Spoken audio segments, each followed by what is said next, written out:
welcome to a new episode of ETRetail Cafe by ETRetail. To make you look good on a Monday morning, we have with us Samir Srivastav, who is the CEO of Looks Salon. Samir, a very warm welcome to you at the ETRetail Cafe. So tell me how your journey in retail started, because I was reading it somewhere. You started working in 91, so 30 plus years in almost 3 decades, which is in retail, considering FMCG plus retail.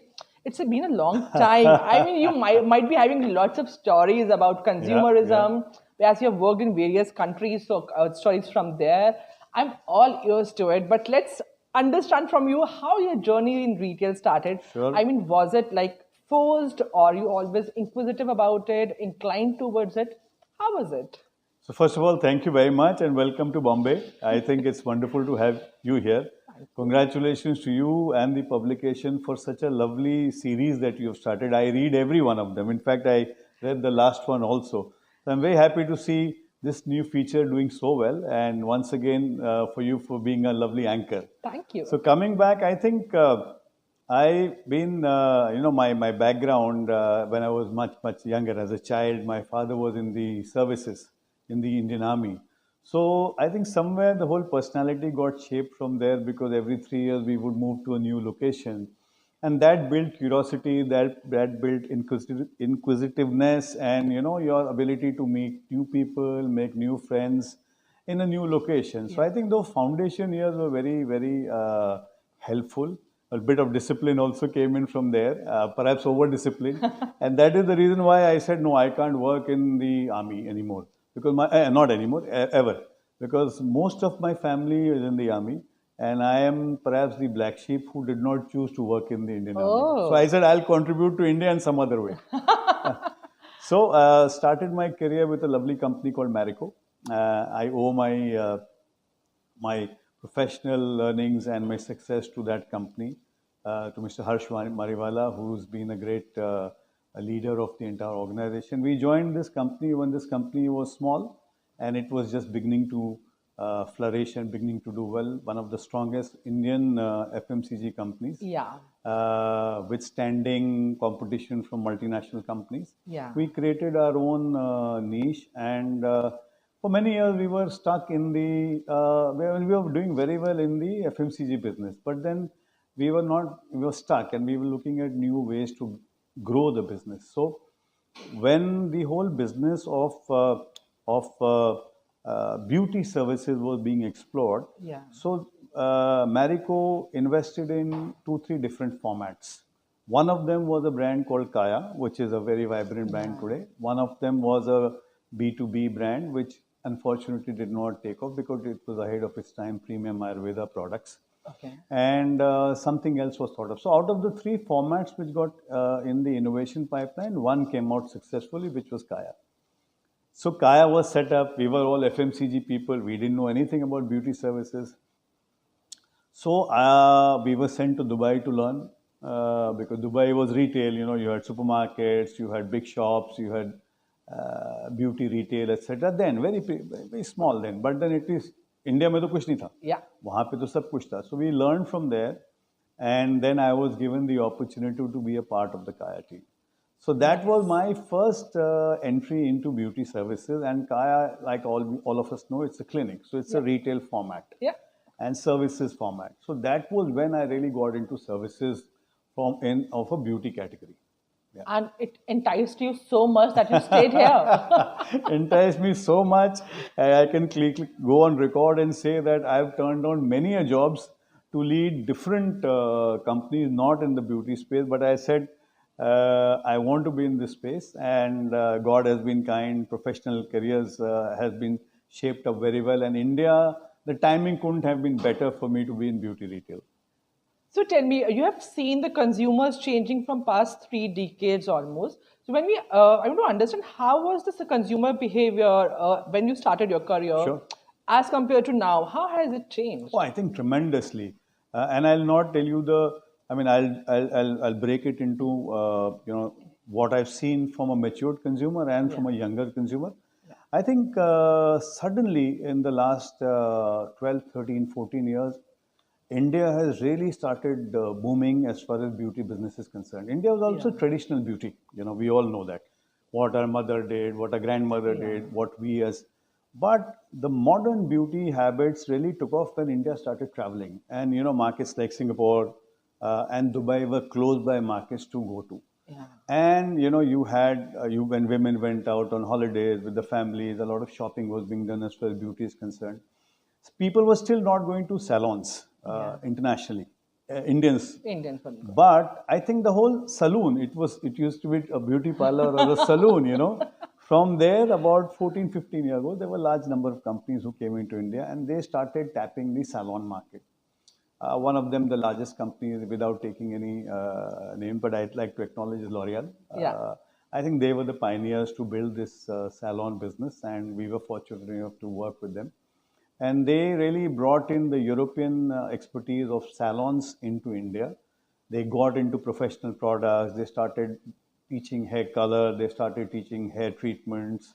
People were getting haircuts everywhere. Yeah. Then the whole beauty started booming. And when it took off, I think it is now at a rate of growth which is unparalleled, according to me. And I've been 20 years in this space and I see growth every day of another level, Chav. Whether it is small towns, whether it is large towns, whether it is communities in large towns, whether it is younger population, whether it is senior citizens now coming to the salon for their treatments. I think we are blessed to be in this industry which is doing so well. So the consumer who was earlier hesitant to go out and they were adopting homemade cures now are open to try each and every technique which is coming to India. Correct. I think it's good. So overall, the whole celebration of an individual's journey, personal journey, whether it's a wedding, whether it's a birthday, all these celebrations have also driven a lot of consumption as far as beauty services concerned. So अब शादी में पहले सब लोग जाते थे, लेकिन अब बुआ जी को शादी के पहले मेकअप करना है और चाचा जी को बोलेंगे अब अच्छा हेयर कट करा लीजिए, स्टाइल करा करके. So this is what is changing. And certainly the functions which are there in a wedding, कि अच्छा भाई अब जाना है तो सज के जाना है, कपड़े अच्छे होने चाहिए, बाल अच्छे होने चाहिए, मेकअप अच्छा होना चाहिए. That is what is driving a lot of consumption. I think also what has happened is that Indian consumers started pampering herself. And I'll speak more for women. And off late, we also finding positive growth in far as men's business is concerned. But women have now started experimenting far more. So आप अपने बाल straighten भी कराएंगे, आप अपना beyond the basics. You want to do a cleanup, you want to do a facial, you want to do a manicure, pedicure, you want to have nail extensions. So variety of services from hygiene has moved up. So we are finding a positive shift in that, and this is across age groups. I've been in this space for almost 20 years, like I said, and I'm seeing it across segments. We are also finding younger, and one of our salons in one of the Looks Salons in Bombay is next to a college. And I find it's one of Bombay's very prestigious colleges, and I find students who live in hostels coming there. So when I was a student in hostel, so I would go and get a normal haircut done. But today, that young boy who's studying there, living in the hostel, is saying he knows about the type of haircuts. So he tells the barber in front of me, okay, I want a fade and I want this to be done and I want zero to be done. So it's so interesting to see consumer behavior change. So such a wide spectrum from being a need and a hygiene-based industry to every day I wake up, there's something new, Charu. So it keeps you on your toes. Oh, totally. And thanks, of course, we all know digitally boundaries have melted. But I'm seeing so much of pattern of consumption shifting. Sometimes it's also scary on the other side, and you have to be careful because we are a responsible brand. You can't overpromise, you can't overcommit to just because the customer is bringing something from the internet and saying. So there is deselection, dissuasion of a customer, but one has to be careful also at the same time. But Samir, I'm very sure the challenges at that point of time and this point of time are different because challenges are always there in the business. If you're running a business, you cannot disconnect the challenges from there. Correct. Right? So what are the challenges over that point of time and what are the challenges right now? Those at that point of time, I'm very sure to get people to salons must have been a challenge. Exactly. So I think there, that point of time, consumption and making salon a place to go to and spending a significant higher amount of money was a challenge. अरे hair cut करा रहे हो क्या है 1500 रुपये क्यों दे रहे हो 200 रुपये में भी तो होता है haircut what the question being raised what is that you are offering why should I pay you 1000 rupees for haircut today why category haircut तो हेयर कट होता है उसमें क्या करेंगे अपना यार these were the challenges then so making the consumer understand that why not to use a professional shampoo which is going to be suited for hair care अरे हम तो पहले नॉर्मल शैम्पू यूज़ करते थे जो मेरी वाइफ यूज़ करती थी मैं तो वो यूज़ करता था why is there a men shampoo why is my wife saying that oh my hair is now hydrated so I need a hydration shampoo so those were the challenges making the consumer realize that it is professional hair care and that's the reason why professional experts of salons are there and getting them to believe in that expertise and spending money is what the challenge was today it is the reverse consumer is so well informed, perhaps over informed. So she comes and says, I want this and I want that, which also makes us, our job, and especially my job as a leader, we've got to build teams which are very, very experts, high amount of expertise which are there. And they have to be continuous learning and development has to happen. Otherwise, you can't be embarrassed in front of what a customer is asking you because she's very well informed. And she's asking all sorts of questions. So you have to answer the right questions. And that is where, as leaders, we continuously drive education and expertise for our teams. That's where we're stemming from. But I'm very sure, apart from education, hiring the right talent is very important as a leader for you. Yes. Right? So what are the 3 qualities that you look into a person before hiring them and you think that, they are the perfect fit for the brand? So the whole industry, and I'll speak about the industry as such, where I've been for so many years. I think the industry has a stigma attached to it. There is a social stigma. Let me put it on record. People still feel in India the value of a paper degree like a graduation or to go into a professional school like an MBA or an engineering or a medical has far more value than your son becoming a hairdresser. Honestly. Things are changing, but it will not change so rapidly. Even though the profession is so well paying and the profession is so and it is getting a lot of recognition, government of India is also recognizing it, but still I think we as Indians would not like to put our kids onto that journey. So when that happens, it still remains a mom and pop industry. So when you are a mom and pop industry, you do not attract the talent which is very high on education. But at the same time, it is an industry which pays so well. It is an industry which is very safe for women. It is an industry which is rapidly growing. It is not impacted by any economic indicators because we are in a hygiene business. So answering your question, I think the youth of India is definitely moving towards getting employed in this sector. Our average age is 24, 25.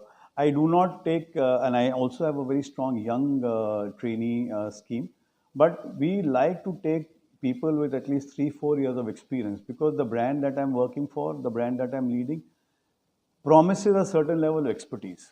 True. So you have to have that slightly matured and then we polish that kid.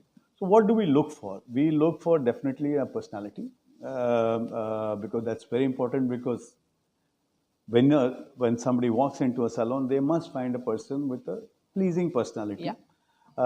We find the second trait that we look for is the attitude towards service. It's very important. It's not easy for everybody to come and say that, come, I'll wash your hair or come, I'll cut your nails. How are you? What is your attitude towards delivering this service, right? Third thing, I think what is happening is that how open are you to build yourself in this career of a salon? ऐसा तो नहीं कि आप सिर्फ temporarily आए हो उसके बाद आप छोड़ करके कहीं रिटेल में ज्वाइन कर जाओगे बिकॉज आज is a very specialized industry so it needs that kind of maturity which is there So you have hired the talent, and you have found the qualities also, which we're looking into it. But I'm very sure the training is must. And what three qualities you teach them, which can make them future CEOs or maybe the brand owners of their own? I think the most important thing which we teach them is expertise, because this business is all about expertise. So if you ask me, it is expertise, expertise, and only expertise. I believe in that because when they come in as a young hairdresser, they charge a very basic. Yeah. It is our responsibility along with our partners, and Looks has a very strong education program and commitment to building a hairdresser. If we want to move him or up higher in life, and him or her to start charging and delivering a great experience at a premium price, I have to train him. Yeah. So there is significant amount of investment that we train him, and as a company, we are very responsible. We have over 6,000 people working for us: barbers, beauticians, hairdressers, young managers. So we want them to grow, and we have everything which is in-house from the Looks Academy and from our partners that we work for. And it is necessarily that at least there is every month mandated education program. Yeah, so almost 9 months of the year we train. Of course, 3 months we are very busy, so we do not do training in the high season months. But 9 months, every month there is 2 to 3 days of investment in education. Sometimes it gets boring for the people, but थोड़ा सा मैं उनको ये बोलता हूँ कि यार अगर आप जाकर के एक चीज़ भी सीख लोगे ना, और इस इंडस्ट्री में आप कभी जिंदगी भर कुछ नहीं सीख सकते, कुछ ना कुछ हमेशा नया रहता है. So if you can go and learn one thing, remember that you are blessed. थोड़ा डिफिकल्ट हो जाता है जेन जी यूथ को समझाने में, but I think the team is good and they like to learn. But yes, sometimes youth has its own bit of challenges to handle, but we're okay. So, Samir, it was all about employees. Now I come to other things also. When we talk about the brand itself, right? There's so much competition in the market right now. Correct. Lots of brands are entering the market, and skincare and BPC industry is one that which is growing like this right Yes, now. yes. So I want to understand, in such a competitive environment, what steps do you take to make sure that your brand stands out? Is it advertising, or what is special for you? I think first of all, I'd like to acknowledge and put on record that the promoter family of Looks, which is primarily Sanjay and his family, they've done a super job creating a brand which is in its 36th year. Yeah. All and in a highly competitive market, being a part of the whole beauty salon industry growth in India. I think they've done a fantastic job. However, what has happened is the brand has been primarily a North India brand. So building the brand into rest of India is now what the action is, what we are working on. Yeah. So this industry has a lot of regional players. You know, somebody is working in North India, he's successful. Somebody is in West India, South India, East India. So एक national level player का एक gap है. तो जब ये national level का gap हो जाता है, तो there's a lot of local competition which keeps mushrooming. And it's very easy to start a salon. There are no entry barriers. True. 20-25 lakh रुपए में भी आप salons शुरू करते हो. We spend significant amount up in the range of 2 crores in luxury salons. What is the consumer seeking is expertise and consistency. And that has been at the foundation of Looks. We have all our salons look luxury. We spend significant amount of money in luxury. The interiors, of course, change होते रहते हैं, but structure basic है. वो हमेशा एक standard रहता है. We will not do 1,000 square feet because that's against the philosophy of the brand. You cannot represent luxury in that. So first thing is that the level of the interior of the salon, they represent consistency. When a customer sees a Looks salon in a small town or in a metro, he or she realizes that it is the same brand, and it's a trust factor which is built in. Second thing is that the quality of workforce is something we will continuously invest in. So we have, like I said, a large number of people who are working with us for many, many years. I mean, and the promoter family and Sanjay and myself, we are very sure that for us, the most important person is the person who works on the shop floor. Customers वो देख करके आते हैं. ठीक है, लोग आएंगे, attrition होगा, which remains, but we have one of the lowest attritions, and we try to hold on to the core people very, very well. Of course, people want to move out, and which happens. But if we say that if we are able to give you that culture and that growth, and whether you want to grow as an expert or you want growth as far as your remuneration is concerned, And why not from an environment perspective? So when we are able to give these things, we will have the same faces there, and that builds a lot of reliability in the mind of the customer, and that is where the foundation of the business lies. So I personally believe in the core team management has to be very important. People see familiar faces and they start coming back and they start believing you more better, and that's the foundation of a services brand. Is what I would like to say to you. And how are you marketing the brand right now?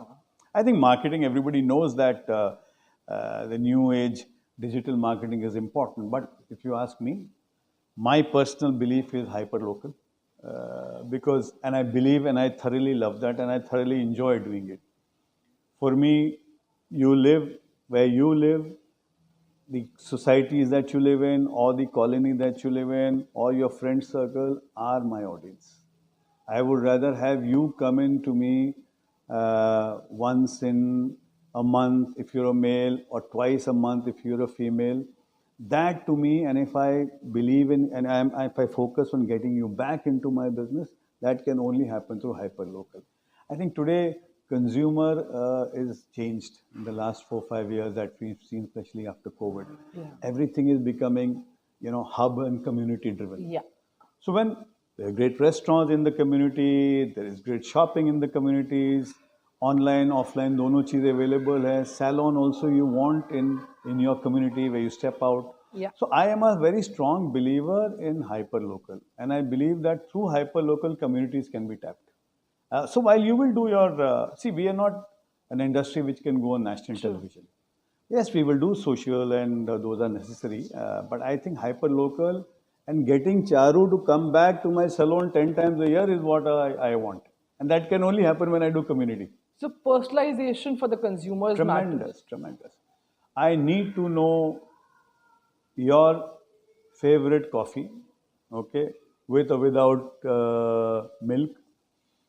I need to know what time of the week suits you. You're a working professional, you're from the media, so maybe a Sunday morning is best suited for you. So things like that, if I get to know more and more about you from a service angle. Once you're on the hair chair, then the hairdresser takes over. Yeah. I cannot do that. But knowing your habits is what I know will be able to drive in. So I know that Charu has a son, he's going to go to school or college and he wants a haircut. So things like that. Or there are weddings in the family. So that's the way we need to ensure that the customer keeps coming back to us. So personalization is the future. Without that, you cannot build positive experiences. So when we talk about personalization, other industries or categories or brands are not in the salon industry for sure, services industry, but if we talk about other categories, they are banking big upon technology. But if we talk about salons, I mean, it is untouched by technology. I mean, if COVID came, people had to get ready. Correct. People were accepting going to the salons in a way after taking care. When we talk about AI right now, I mean, it is not impacting you much. So, not impacting us much from a services angle, but there's definitely beauty technology which we are incorporating into our businesses. For example, consultation, which has to be a combination of what an individual and science and technology. I have to aid my shop floor people, when I say shop floor, the hairdresser or the beautician, to consult better, to consult using technology, to consult showing you the kind of what science can help you with, along with me. Yeah. It will never replace humans, and that's why we are very safe. But diagnosis is better, consultation is better, recommendation is better, storage of data is far more better. So instead of saying, ma'am, last time wala hair color kar दूं क्या? So at least I know that, ma'am, last time आपके मैंने यही use किया था. This was your before look and this was your after look. Now, would you like me to repeat that?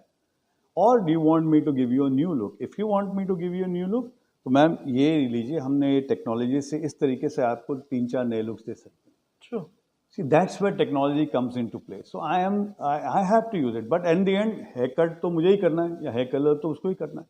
So AI has to be used positively for sure in our industry. Of course, it's not caused that much of disruption, but I think we are embarking on that path.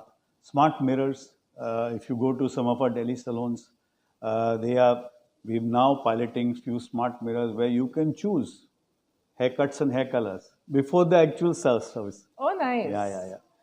So you want to use, choose a balayage, and you want to choose highlights, or you want to streak your hair. It will show you, capturing your face. It will show you how you look.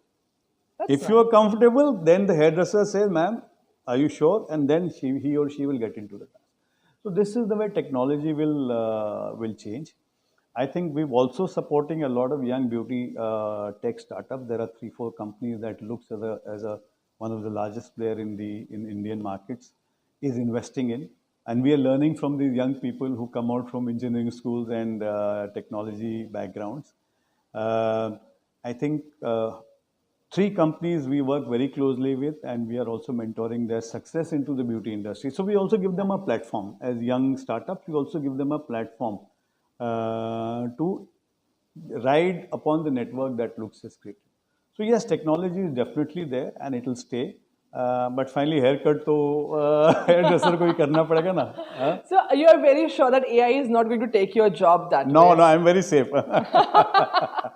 So Samir, if we talk about the salon industry going ahead in the next few years, how do you see it shaping? And when we talk about looks specifically, how do you see looks shaping up? So I think what we have done is that we've realized as a management team and the promoter family that what the journey which we took in the last 34 years was good, but from good to great, the journey will change. We have taken speed as our driver. We have taken growth as a driver, which is very good. Yeah. But I think now, because cost of business is very high, we have to take a very planned and a calibrated growth approach. All that glitters is not gold, is what we've concluded as a management team. Yes, we want to lead. We want to open 500 salons. We are 250. This August, September, we should be having the 250th salon opening.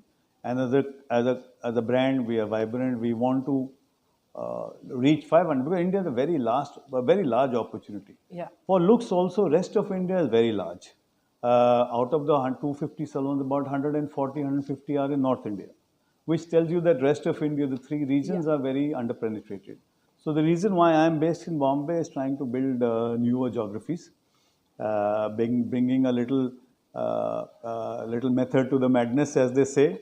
But the madness remains. We don't want to over-engineer it. We love this business. We don't want to make we want to empower hairdressers. We want to empower beauticians. We don't want to have an office culture where people sit and do emails and stuff. We are not in that sector. So I think growth is the future, and India's immense opportunity. I mean, I think we've got the formula right. थोड़ा tweaking करनी पड़ेगी, कर रहे हैं. But growth is definitely where we lie, and we see at least the next 250 salons over the next 4-5 years opening up. We do 20, 30 salons a year. Maybe the speed will hasten next year and year after that. But we are committed to this business. That's really nice. I mean, I wish you all the best on the journey ahead. But before we wrap it up, let's have a rapid fire. Sure. I will not give you time to think. I will just throw the question at you. So, if not in retail, what else you would have been doing? I would have been running a hotel. I love hospitality. Oh, nice. Yeah. Okay. One retailer or brand that you admire a lot and why? I think again it would come from the first question. I love Oberoi Hotels. I learned so much from them. They are really, their level of experience and luxury experience is something which we can all embrace upon. And I love the promoter's vision and creating this luxury brand in India. Everybody knows that you are running the show at Looks. What do you do in your free time? Free time, I think whatever free time we get. So I'll be very honest. I'm a family man. I like to go back home after work, spend time. I've got a pet. I've got a lovely wife who's an author of many books. So we get that time to balance our lives. Of course, who doesn't mind? Every night I have to watch something on Netflix or OTT where I feel happy watching cinema. And it gives me a lot of release, and it gives me new ideas also. And yes, travel. I think, Charu, what I've really learned, and I really respect my journey, has been travel and observing people and observing. when I observe people, it gives me perspective towards life. Yeah. So you said you watch a lot of movies. Your favorite movie and what have you learned from that? My favorite movie. Well, I think movies can never be favorite, but of course, yes, all sectors, everything I watch. I especially like British BBC productions. I think BBC productions are real. Yeah. And of course, some of the new cinema of India is also real. So it is not that cinema of old that we used to watch. Slices of life is what I'm seeing. So when I'm seeing Rajkumar Rao acting working as in a small town, so I'm able to see that how life is changing in that small town, and I'm able to look at that as an opportunity. So I learn so much from cinema. That's nice. My last question to you Sure. is one advice that you would love to give to the upcoming salons here in India. I think the only advice that I'd like to give you is to be don't come under the FOMO thing. Don't say that you want to do this, you want to do it. Understand your business properly. It's not about having number of salons. It's what you do in one salon which gets you more. As a company, we only have 7 salons in Bombay. Of course, we are going to add more and more. Yeah. But it's what you do in every salon is what I'd like to tell a young person in getting into this space. Focus on the customer, focus on your expertise. Because these are the only two, expertise and experience is the only reason why a customer will come back to you. Because she's got so much of options. True. But if your experience is great and your expertise is even greater, which comes from education. So 3E is my mantra. Oh, lovely. It was a pleasure having you, Samir. Thank you so learned much. a lot from you today. I hope the audience also learned a lot. If yes, then share, comment, and like this video on your social media accounts. And catch us again next week with a new retailer and a new story. Till then, bye-bye.